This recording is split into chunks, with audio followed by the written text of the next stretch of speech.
Hello, everybody. My name is Jimmy Smith, and welcome to the Wine with Jimmy channel. This is a session on the WSET Diploma. So this is Port Part 3, the growing environment. As ever, if you have any comments, questions, or concerns at all, please do get in touch by commenting on this video on the YouTube channel, or you can get in touch via social media at the bottom of each slide, or you can email me on the winewithjimmy.com website. Okay, so let's have a look at port. So there you got some wonderful Calcos in that picture there. Every sort of picture really in the Douro Valley should be relatively beautiful because it is absolutely breathtaking with its wonderful backdrops. Very, very beautiful landscape. So let's talk a little bit about the area. So let's move on to our next slide. And of course, we're looking at northern Portugal. So the Douro region is in that kind of northeasterly part of Portugal. And it is, of course, on the Douro River. The valley takes its name from that river, of course. It is the Duero River in Spain, starting its life off in the Sistema Ibérica, just south of Rioja, La Rioja. And it then meanders its way sort of southeast before then turning south, then eventually starting to head southwest and then west, as it then goes through famous areas like Ribeira do Duero, skirting past Rueda and Toro, and then it hits the Portuguese border just at the top here, heads through Salamanca, and then goes through here, forming the border in the northeasterly part, and then it starts to head, of course, through what we call the Douro Valley, just beyond the Serra de Marau, the mountain range, which is up here, and then finally emptying into the Atlantic at Oporto. So the whole area of the Douro Valley, that red zone, is about 250,000 hectares in total size, which you have about 43,500 hectares planted to vines in the Douro Valley. And about 32,000 hectares of those are registered for Dio Porto, so the port wines, the production of port wines, and the rest, of course, will be for the non-fortified style wines. So probably about 75-ish% of the total there, of the total of the Douro Valley viticultural area. Let's have a look a little bit at the location and the climate. So this is a close-up of the Douro Valley. So we'll see. So here is a bit of Spain. So the river actually comes in at this point at the Bassa d'Arva, and then heads up and meanders its way past Portino, and then comes through into the next sub area as it then heads past Pinau, and then comes into the last subzone area as it goes past Rejua. Finally, before it starts to go into the Minho zone. So that's the direction of the river. To get your whereabouts, we're going to talk about 3 subzones in this area, but I want to draw your attention, first of all, to things like the climate, and then things like some topography around this area, which you'll see on the left-hand side just there.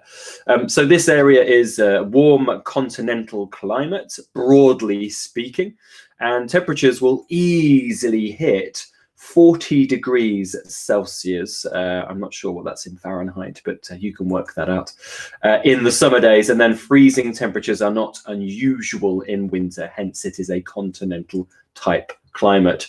And really this quite extreme continental climate is due to a bit of distance, of course, from the Atlantic. So 70 kilometers to the west, we have the wonderful coastal areas of Villanova de Gaia and Porto.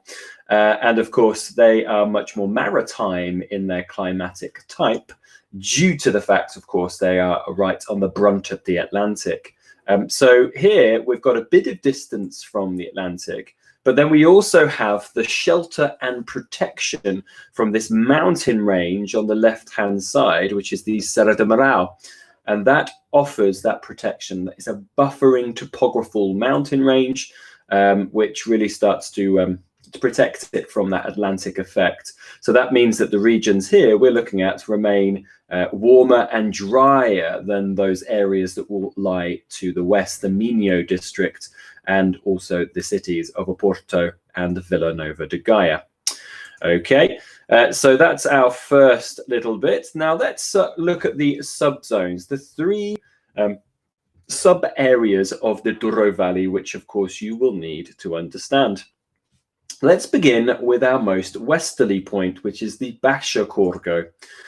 So this is the coolest and the wettest of the subzones, and this has normally somewhere around 900 millimeters of rain per year.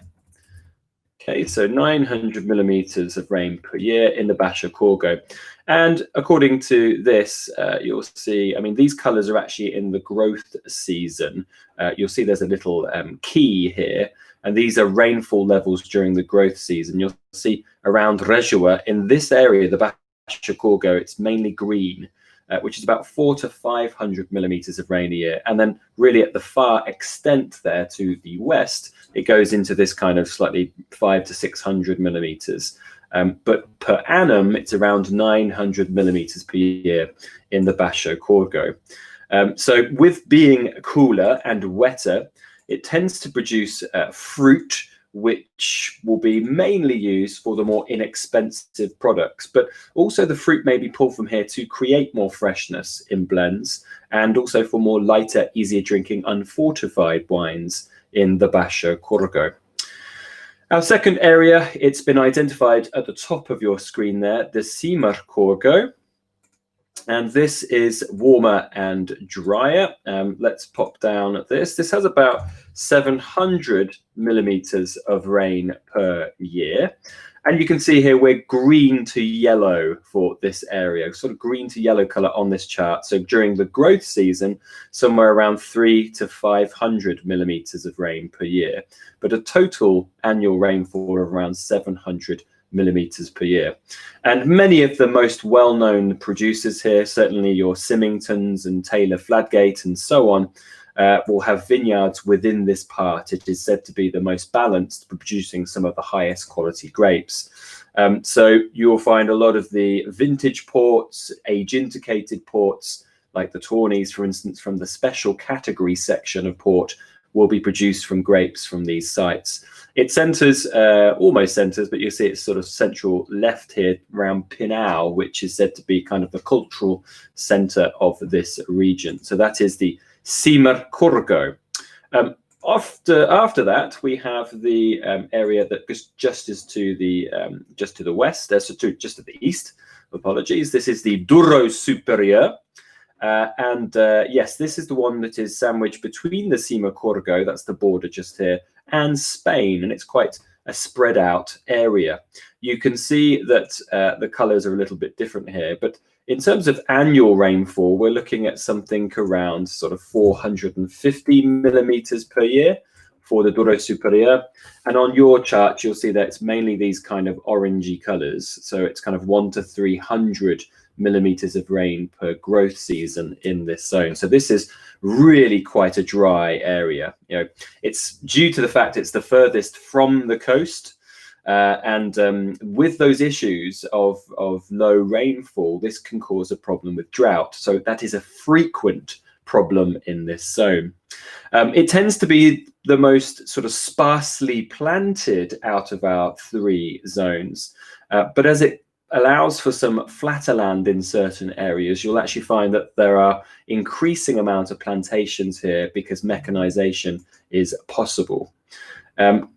So that's the three main areas. Now they are kind of broadly speaking about those three zones. I gave you the kind of rainfall levels of this zone, of these zones. But you'll see that the land is quite spread out and quite sporadic. It was the Marquis de Pombal who kind of outlined where, as far as the schist soil went before it turned into granite, that's the kind of boundary. So you have many sort of tributaries that run into the Douro River, which create these smaller microclimates within each section. So that really, it does add to some more complexities here. You'll find, of course, you've got quite dramatically dry areas up in the Douro Superior here, but there are some slightly wetter parts down towards the southern section. So there are little microclimates here with varying altitudes and aspects as well. Means that the average temperatures of these zones are just that, they're averages, and there will be definitely differences and longer ranges across these areas. So that is really our location covered now, and a little bit on the wonderful geology of this landscape. So the key thing, and this is what you really do need to remember, is that the geology here is based on a soil which is called schist. Wonderful soil to say as well. This is a stony, shallow soil, which, of course, as you can see as a topsoil there, is very loose and very rocky. That means it's going to be exceptionally good in draining. And that's quite important because certainly in the more westerly areas, you can get quite intensive summer rains, and you will need these soils to drain them through quite well. The soils are also very poor in nutrients, and that will often need to be combated. So vine vigor is limited because nutrient availability is also limited. The underlying bedrock is that schist. It's loose schist on the top, and as you can see, it crumbles relatively easy. What else could we tell you about schist? Well, it is a metamorphic rock. It's based on sedimentary soils, which then have been subject to intense pressure underneath the crust of the earth. And with this pressure, they have been more compact. And this may be classified as high-grade metamorphism. And high-grade metamorphism creates schist with this wonderful almost sparkle to it and kind of a sheen on the rock, almost a laminate sparkly sheen to it. If it is low-grade metamorphism, so not intensive in pressures, then you'll create slate as a soil, and both of them are metamorphic, very closely related, but really different due to their metamorphism. Okay, so yes, schist is also quite heat retaining as well. It's a coarse grain, as you can see there, and it has good potassium and magnesium, but does suffer with things like nitrogen and other organic matter. And we all know that nitrogen, biggest element in our atmosphere, really is needed for plant growth. So there is quite poor in nitrogen. So that will often need to be combated.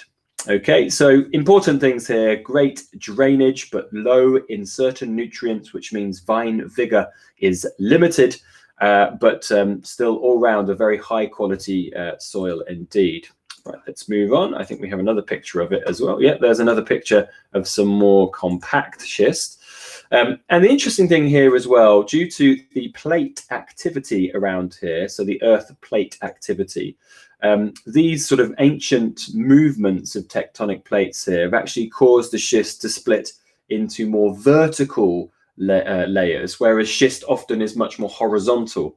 And the vertical, as you can see here, enables roots to really move through the rock very, very well. So they penetrate, and they penetrate deeper, and they have a bit more sort of easy access as they develop those systems going deeper into the soil. So yes, like I mentioned earlier, it is really a massively important part about port production, the schistous soils. And as I mentioned, Marquis de Pombal, who is the man who demarcated the region, he actually set out granitic markers. So when you start to see granite, that's where the demarcated area of port will actually end, because it should only be found on schist. So that's identifying where the schist ends and the granite begins.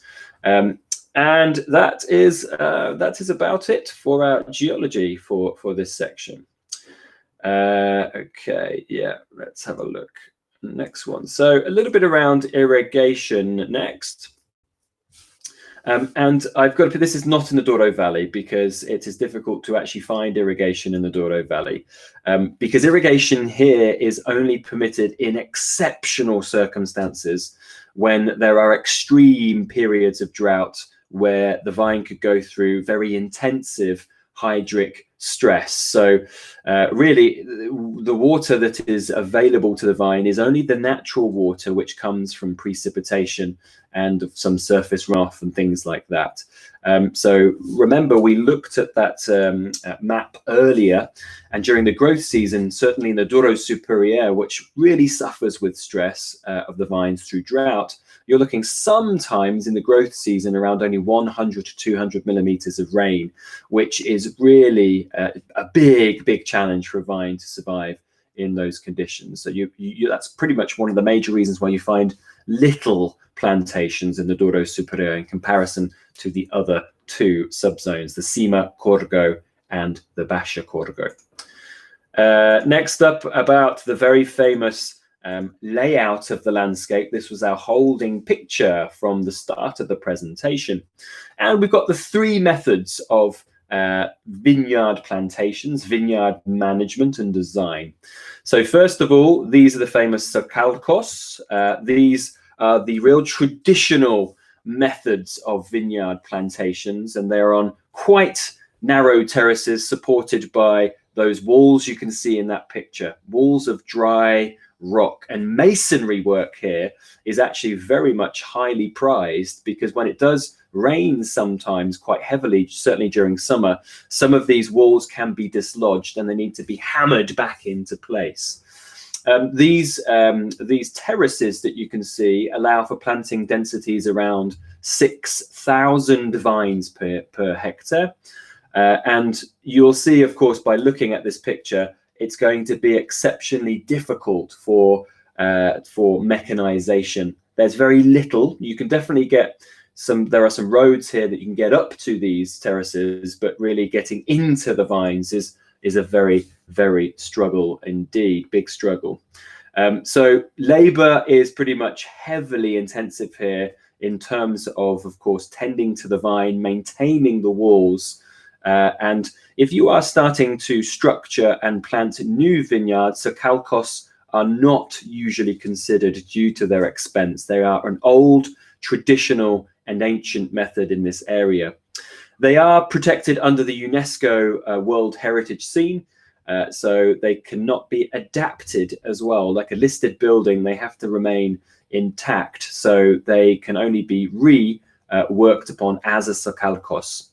Yeah, that's about it for our very traditional method. Then we have something we call the Patamares. And the Patamares are often in two types, and we'll go through this. This is our first slide here. So these are terraces that are supported by a ramp, quite a steep earth ramp, rather than a stone wall. You'll find them being at similar gradients to the Calcos, but they're a much more modernization form. Small tractors are able to run up and down these slopes by use of tracks, and also diagonally as well. As you can see in this picture, you've got some sort of diagonal movements here. And these Patamares often follow the contour of the land as well.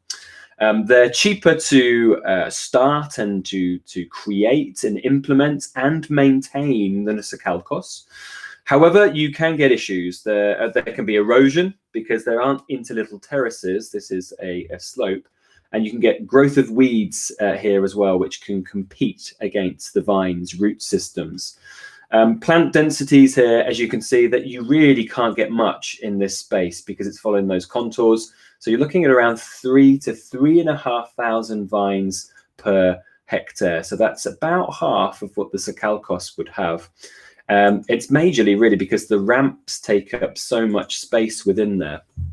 So the one you can see here are the larger, wider Patamares, which you can see quite clearly here on your picture that it supports, in fact, in some areas here, 3 rows of vines, but normally around 2 rows of vines on each terrace. So these were the original ones created, and they were constructed when the bulldozers that created the terraces were quite large and bulky. So That's why these today are quite large in size. It's quite an efficient use of the land, but uneven ripeness can be a bit of an issue due to those contour movements of the land in this area.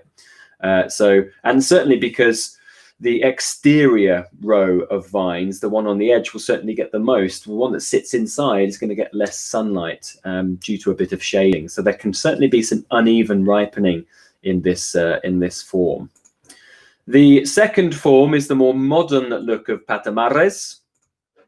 These are narrow again, but these only support around one row of vines, as you can see in this quite wonderful picture, a newly planted area of Patamares.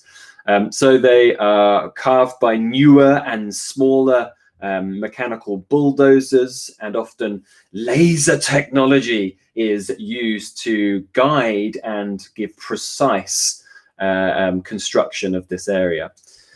They're tilted very slightly towards the slope and also from one side of the terrace to the other, which improve water absorption, of course, which is very important in this area, and drainage, and to reduce erosion. So they are basically trying to eliminate the issues with the old set of Patamares. Also, remember on the old set of Patamares, because you have 2 or even 3 rows of vines per Patamare, you will find that it eliminates that that shading that can occur from the exterior row of vines, because there is only one row of vines in this instance. So this means that even ripening is achieved in this form of Patamares, but of course lower density plantation in this area. And then we have something called Verna Alto, and in this option, the vines are planted in vertical rows, as you can see up the slope. So you can see here going from the bottom of the slope towards the top of the slope. So this is Verna Alto. It's the cheapest type of vineyard design, and it's quite affordable to maintain at the same time as well. You can get much more higher density plantation, up to around 5,000 vines per hectare. And it's a much more efficient use of land, but it is quite difficult for this process when the slope gets quite steep. So this is often on slightly less gradients than the other two.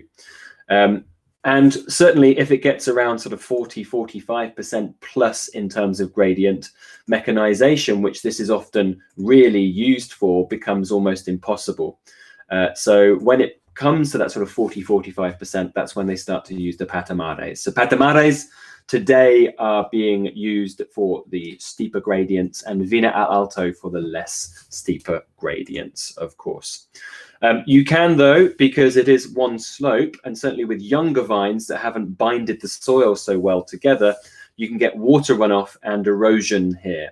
But with more established Verna Alto sites, that's not going to be the most significant of issues.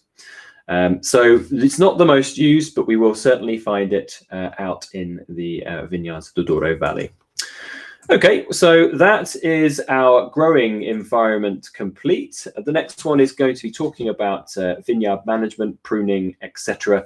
And of course, the grape varieties, of which there's a fairly big list, over 100, but we will pick out the major ones and talk about those major ones in part 4. So I hope you've enjoyed this session on port, part 3 of the WSET Diploma. I hope your studies are going wonderfully well and you're gaining a lot of confidence as you head towards your frightfully demanding Sword of Damocles type examination. If you do ever come to London, please do come to see us. You can come and see us for a class. You can come and see us for a glass at the wine bar or a bottle. It'll be great to see you. Take care of yourselves, and goodbye for now.